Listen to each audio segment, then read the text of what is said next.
Under Green Open Access, authors may archive their accepted manuscript, or if the publisher permits it, the final published version, in an institutional or subject repository. The final published version may be behind a paywall, only available to subscribers, but the accepted manuscript is available to read either immediately or after a period following publication, known as an embargo period. Author self-archiving is free and does not require payment of an article or book processing charge. After a work is accepted for publication, and before any further work, such as copy editing or typesetting, researchers may be required to sign a copyright transfer or license agreement. Depending on the terms of the agreement, the author may grant the publisher an exclusive license to publish their work or transfer the copyright entirely to the publisher. The publisher may grant the author certain rights to use their work, such as to archive their accepted manuscript in an institutional or subject repository. Many publishers require an embargo period before the accepted manuscript can be openly available. The embargo period is usually stated in the publisher's self-archiving policy or the license agreement. Embargo periods can range from 6 months to 24 months, but can be even longer. This used to be the norm in scholarly publishing. However, it is now incompatible with an increasing number of funders' open access requirements.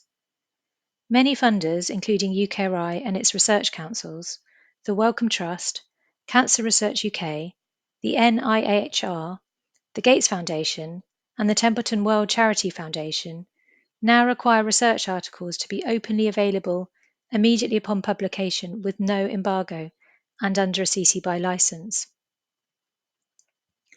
Researchers therefore need to think about their funders' open access requirements before they submit an article for publication.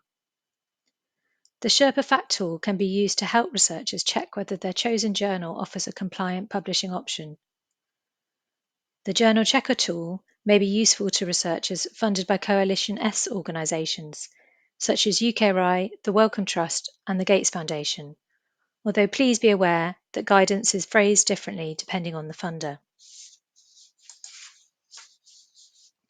If the publisher's self-archiving policy is incompatible with their funder's open access requirements, researchers may need to use rights retention for compliance or consider submitting to a different journal. It is recommended that researchers retain their rights in all their submitted articles. This gives them the option to make their accepted manuscript openly available in a repository immediately upon publication with no embargo and under a CC BY license. To do this, researchers need to include a rights retention statement in the acknowledgements section of their submitted manuscript and in any cover letter accompanying their submission. This notifies the publisher of their intention to apply a CC BY license to any accepted manuscript version arising from their submission. By including a rights retention statement in all their submissions, researchers won't need to check anything and can be assured that they have a publishing route which is compliant with their funder's open access policy.